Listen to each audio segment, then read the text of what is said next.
Hey guys, what's up? Just wanted to do another quick video. Um, this is we're gonna call this part three of the the Doors John Densmore drum gear improv covers that I've been putting up on YouTube recently. I did a part one video and a part two video of my Roland TDK 4P V drum electric kit, and I was going through the sounds and the drums supposedly that John Densmore used in the early days, like on the first two albums, mainly the first two albums and the Matrix live album.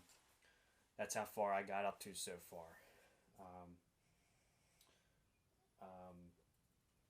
and I talked about the gear I have and how I get his sound to do the Doors drum improvs that you guys been watching, that I've been recording for the past 2-3 months now, that I've been putting up on my YouTube channel, Rockstars5892, with the DO symbol, or I like to call it the devil's music symbol, the devil symbol.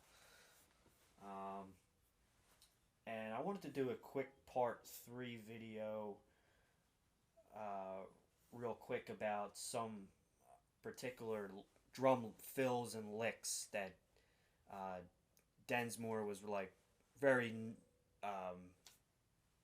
famous for. Like when you hear those certain licks, you automatically know, like, oh yeah, that's John Densmore. Like, he just does certain things in his drumming, like fills and some certain beats that he's very familiar, or that's very familiar to a lot of people that make him John Densmore, the drummer of the Doors. He's very unique drummer. Some of you die-hard Doors fans out there, like myself, everybody knows. Those people that like the Doors, like me, know that he's a jazz cat. So he was originally a swing kind of guy. He was very into jazz drumming, and he was influenced by, like, Elvin Jones, and he's like an old jazz cat back in the day, and he's into, like, I'm pretty sure he was probably into, like, Buddy Rich and Max Roach and what's his name, Gene Krupa, the real old school 50s 60s big band jazz cats drummers. But before I get to part three, before I get to what I'm going to talk about, real fast, I wanted to point out that in my part one and part two video, I forgot, when I started talking about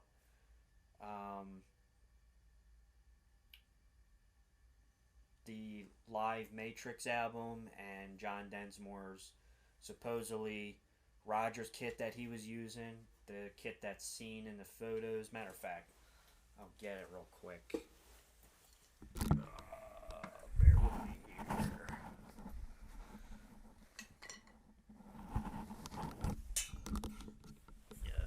Here we go.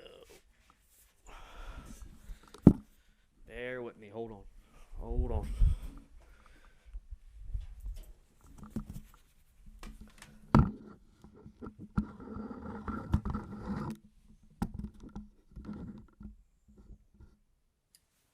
There we go.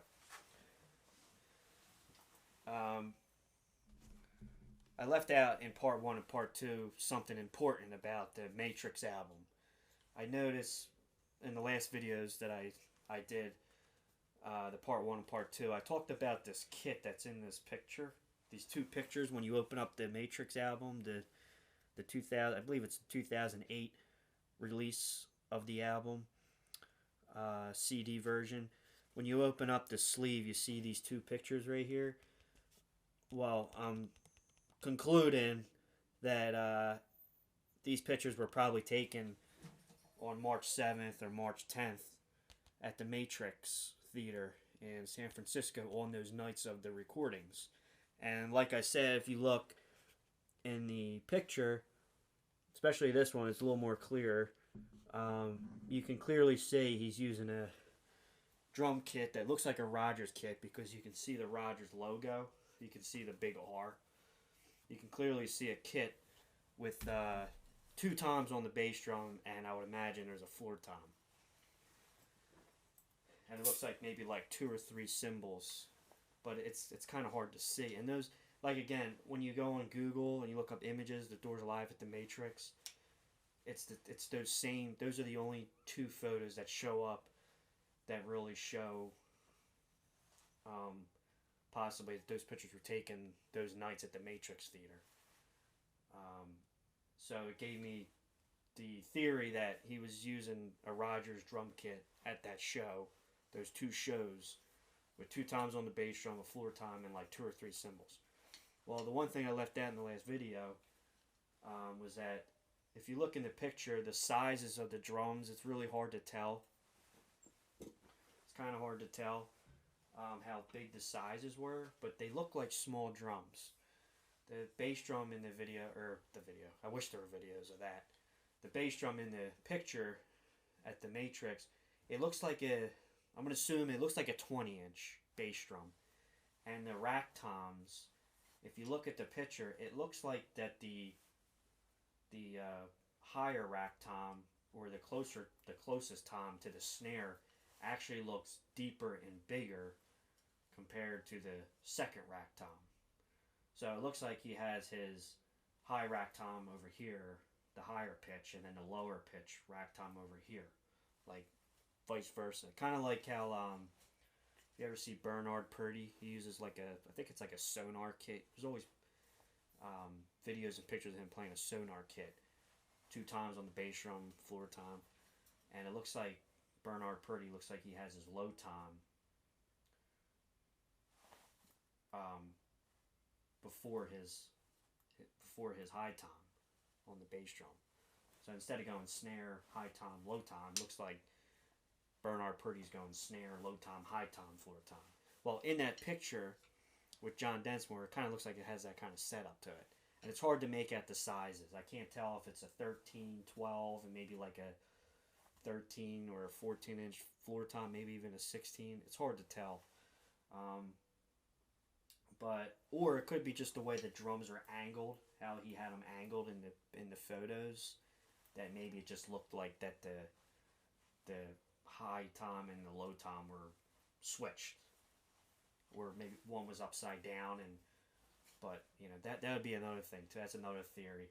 If the toms were rotated, then either the rack, the pole piece on the bass drum is either flipped around, you know, like a mirror effect, or the drums are upside down. But if the drums were upside down, then I don't know how it would go in the rack holder on the bass drum. I don't know.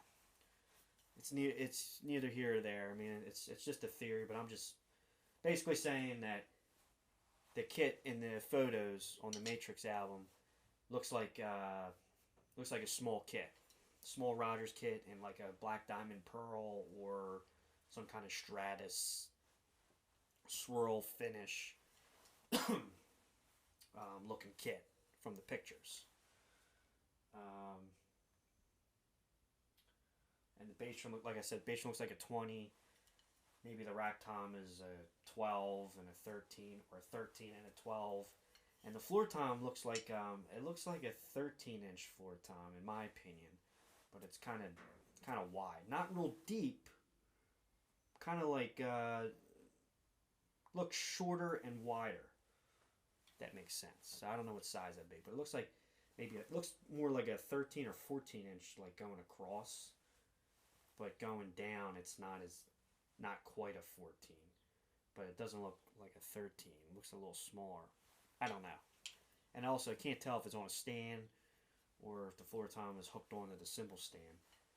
I assume it's on a floor tom stand, because I don't think back then they had floor toms yet when they were connected to the cymbal stands, if you ever seen kits like that. But anyway, I just want to point that out. And another thing I want to point out too is that if you if you look up the Doors Break On Through, um, the official promotional video of Break On Through, and you see it's awesome footage. It's early footage of the Doors playing in a TV studio, and it's like real dark, and the camera angles is real set on Jim Morrison when he's singing into that real skinny microphone, and they're singing Break On, they're playing Break On Through.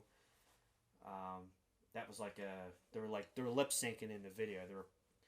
They were playing, the studio version was over them playing in the video, if you know what I mean. It was one of those like promotional videos, those single, they still do it today, like when a band comes out, they come out with the studio, they come out like a hit, and then they go into like a TV studio and they do like a lip syncing promotional video over it, and it's not really, what you're hearing is not the same as what you're seeing, if you know what I mean.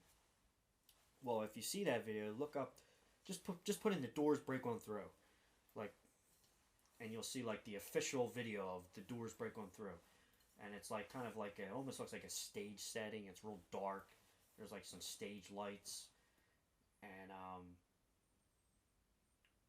they're playing Break On Through, but a couple parts that the video, they mainly focus on Jim Morrison, but there's a couple shots where they show the other guys, Robbie on guitar, Ray on the organ, and when they show John Densmore real quick, they show like John Densmore on this kit in the video, and he's playing like this blue, it looks like a blue sparkle kit. I think that kit in that video is a Rogers kit as well, but it's a 4-piece kit: snare, rack tom, floor tom, and he has like 2 cymbals. Can't tell if the cymbals on the bass drum or if it's on a stand. But they show it real fast, and if you go on Google Images and type up the Doors Break On Through, you'll see pictures from that video, and you'll see a couple blurry pictures of just John Densmore when the camera's on him real quick, and you can see like that I believe it's a blue Rogers, it's a Rogers blue or blue sparkle 4-piece little jazz kit. So I just wanted to put that in there. I forgot to put that in the last 2 videos. I wrote it in the description about that Break On Through promo video. I did write it in the description in those videos, along with a lot of the Matrix videos I did. I kind of went into this, wrote a little theory, or got a little more in depth with writing about the Rogers kits. Maybe that blue kit was the kit used on the first album. I don't know. Wasn't there. I wish I was. But anyway, so now we're going to talk about a little quick thing. I know it's already 13 minutes in the video already, so sorry about that. I left it out in the last 2 videos. I wanted to talk about how Densmore, he does a lot of, he does this fill that's very, well, I'll tell you what, we'll keep the fill to the side. Everybody knows John Densmore was known for the bossa nova. The bossa nova is like a Latin-y, jazzy kind of beat, and it goes like this.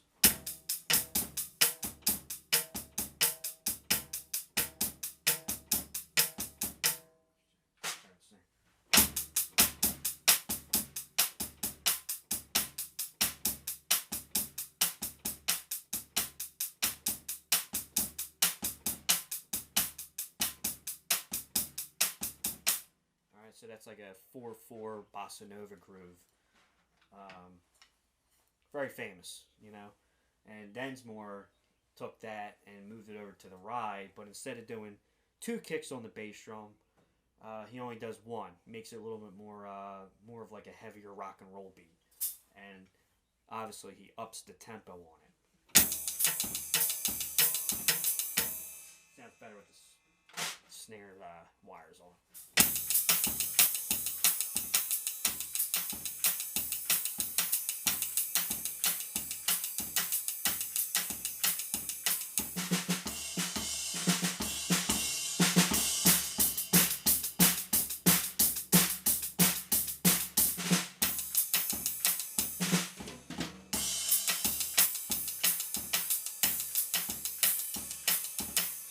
right? So we know that beat. We know that one opens up the debut album, Break On Through. So that's that. That's the beat that everybody knows. When they think of John Densmore, they think of the bossa nova, or at least I do. And obviously, when he does the bossa nova on the ride, he's also coming down with the hi-hat. So real slow, it'd be like, or I'm sorry. Again, when he does the bossa nova groove on Break On Through, it's only one bass drum kick.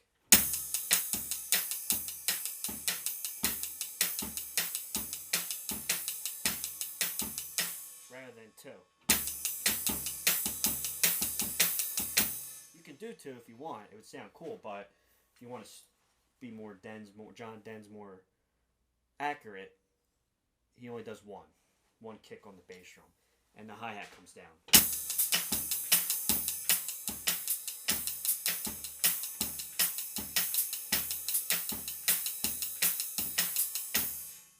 Okay, so that's that.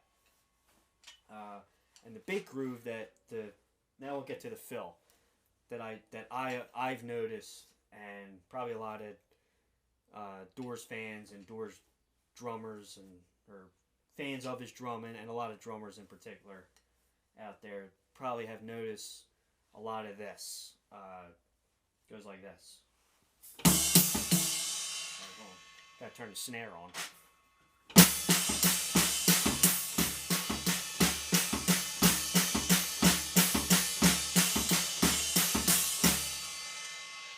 Right? So that is, you hear a lot of that. And by the way, so we covered the bossa nova on the first album, Break On Through. Now, that second lick that I did there, very noticeable in a lot of Doors songs. And one of the first songs that you notice it in is Light My Fire. And here's the Doors Drum Anthology Authentic Drum Set Edition by Alfred. This is the book that I go by. This is supposedly note for note of their greatest hits, the Doors' greatest hits studio recordings. And if you want to get real technical, Light My Fire, page 10. He does that fill I just did on the cymbals, and I'll get to it in a second here. I'm just trying to find it. Let's see. There it is. I don't know if you can see it or not. You can see it right there. All along right here. Oh, wait, I'm sorry. Right here. On measure 168. All right there. He does it repetitively. Measure 172. And what that is, it's a quarter note triplet.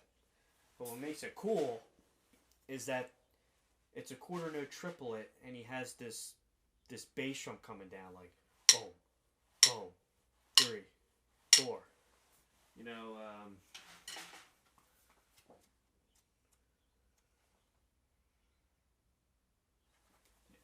so he has this bass drum coming down.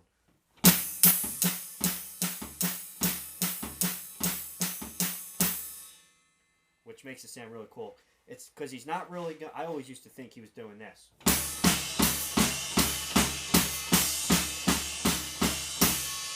I used to think that he was hitting the cymbal, the snare drum, and kicking the bass drum all at the same time. That's what I used to think he was doing. And on the first studio album, it's kind of hard to hear certain things that you want to hear, because I think they used a 4-track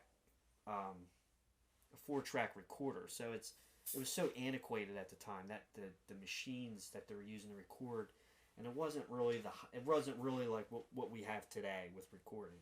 So it was really hard to hear that bass drum. And if you have the volume cranked up when you're listening to the album, you can clearly hear he's doing this.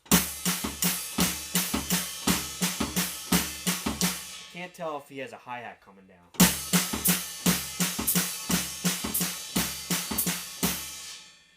But he is. That's how he's doing. You can put the hi-hat in there. You can keep it out. I don't put the hi-hat in there. I don't hear a hi-hat. I don't hear a hi-hat coming down.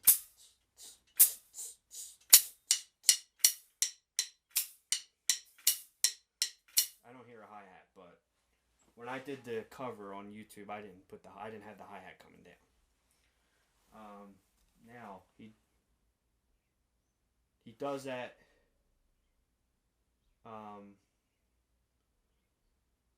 He does that fill in Light My Fire. He does it in Love Me Two Times. You know, when Jim goes into Love Me Two Times. One for tomorrow, one for today. It's a really cool fill. And just remember, they're quarter note triplets in 4/4 time. And so he does it in Light My Fire, Love Me Two Times. So, Light My Fire on this album. This is the debut album.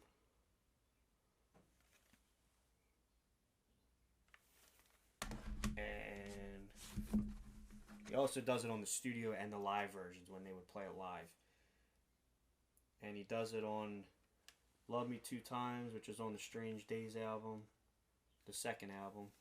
And he also does it on When the Music's Over, that fill. And when he does it on When the Music's Over, it's usually the part where it's towards the end, and it's kind of like a very long, lengthy instrumental part after they come out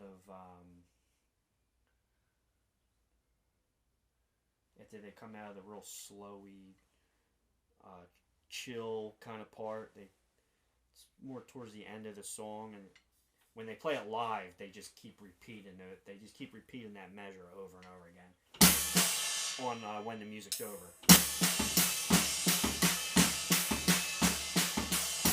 And when you see the footage of John Densmore playing it, he's playing that fill on all the cymbals he has. And he's kind of just going.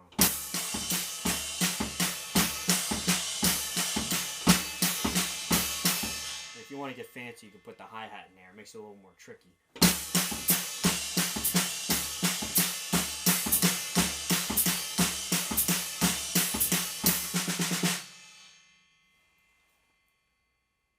So I just wanted to point that out. So he does it in Light My Fire. He does it on Love Me Two Times, and he does it on When the Music's Over. It's a quarter note triplet. And then the Bossa Nova we went over on Break On Through.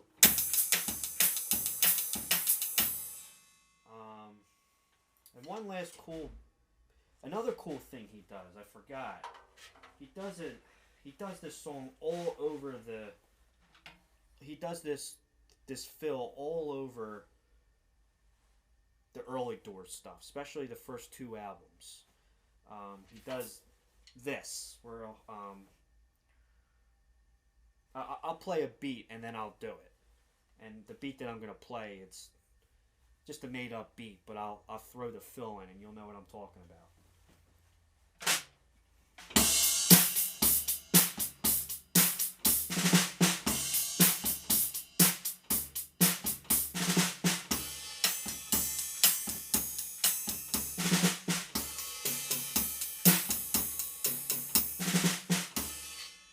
It's this.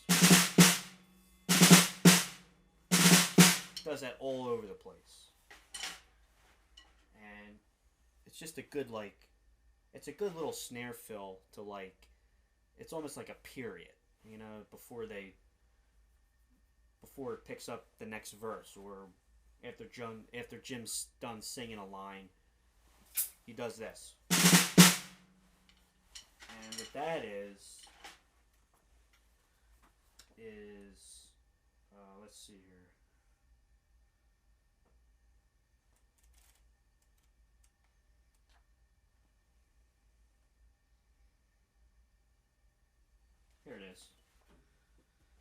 you hear it on, one example is 20th Century Fox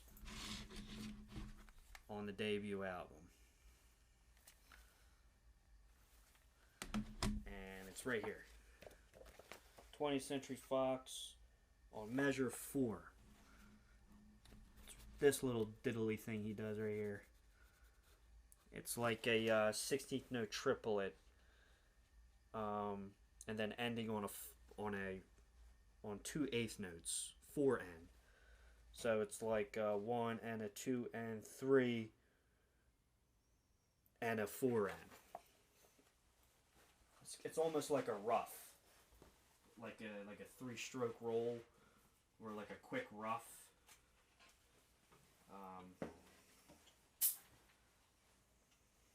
You know.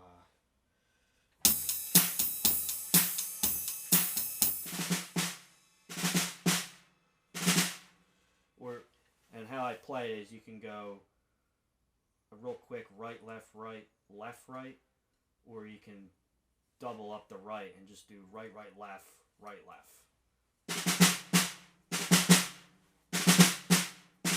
It's pretty easy, but it's just kind of a cool John Densmore thing that he always does. Right? And again, it's just it's a quick 16th note triplet on the end of beat 3, and then the lick ends on 4 N. So it would be like how they have this part here. It's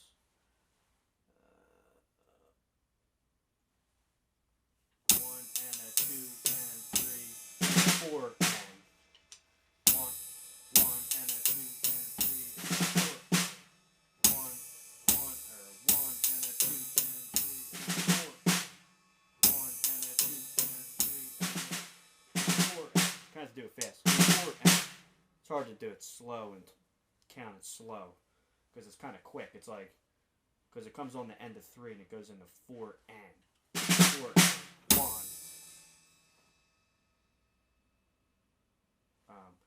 So like 20th Century Fox, right before the she's fashionably lean. Before it gets into that, it goes so 1, 2, 3, 4. Right? 1 and a 2 and 3. 1 and a 2 and 3. 4.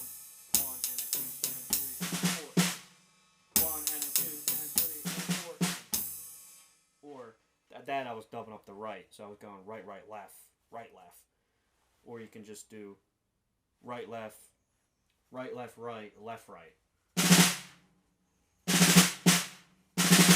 Or it's kind of hard to do it.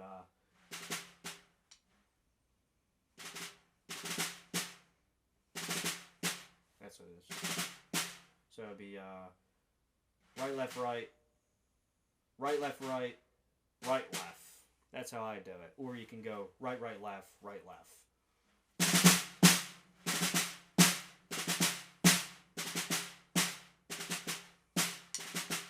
Almost sounds like a rough. Anyway, I just wanted to point that out. He does that on 20th Century Fox. He does that on Backdoor Man. He does that on The Crystal Ship. He does it on... I think he does it on Soul Kitchen. He does it on Light My Fire.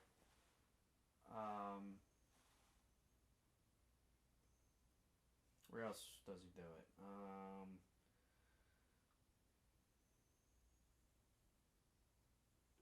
I think he might do it on I Looked at You. Maybe Take It As It Comes. It might be in there somewhere on the first album. But he does that all over the place.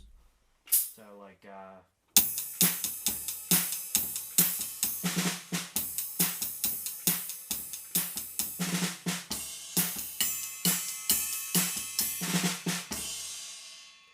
right? So that's that. On the second album, I think he does it on Strange Days, I think. If I'm not mistaken. I think he does it on Strange Days before it goes into ba ba ba ba ba ba ba da da da. He does it somewhere in there too. If you listen to it, you know what I'm talking about.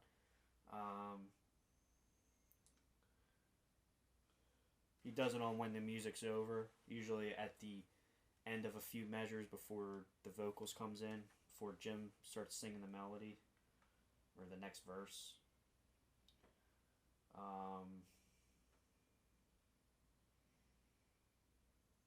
And he does it on My Eyes Have Seen You. That's another, on the second album, Strange Days. He does it on My Eyes Have Seen You, where he goes, you know,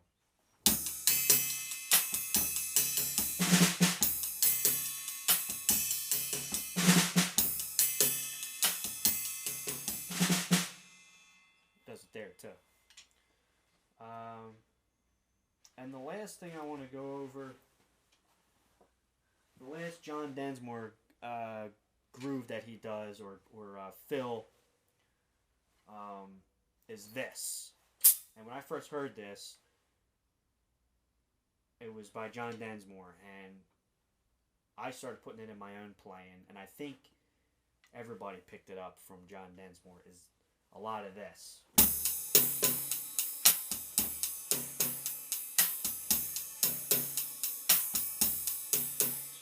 You know, that's like one context to put it in, or you can do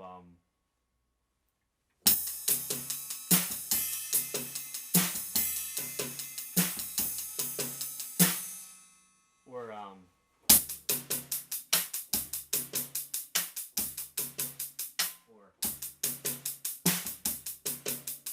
but it's basically this.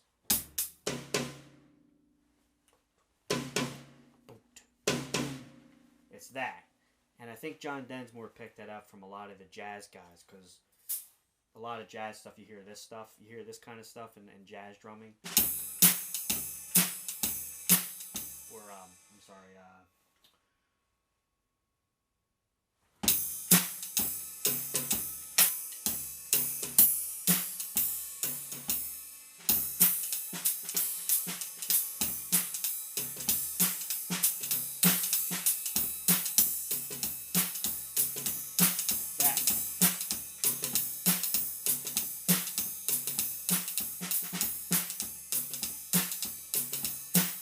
that. And I think John Densmore probably picked it up from a lot of the jazz guys. And he's one of the John Densmore's one of the rock drummers I heard that did that. And I thought that was pretty cool. So, and he does that all over the place too. He does that on the first album. He does that on I Looked at You. You know,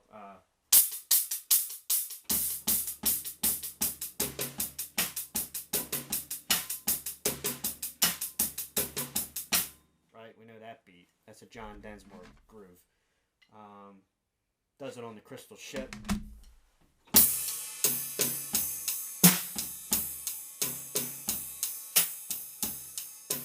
He does it on, I mean, he does it all over the place. Does it on, I think he does it on 20th Century Fox. And he does this cool thing on The End. He does a lot of this on the cymbal.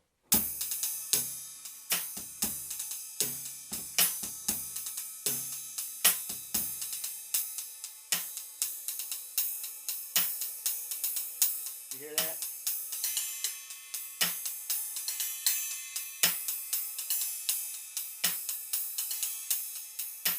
And what that kind of is it's like a gallop.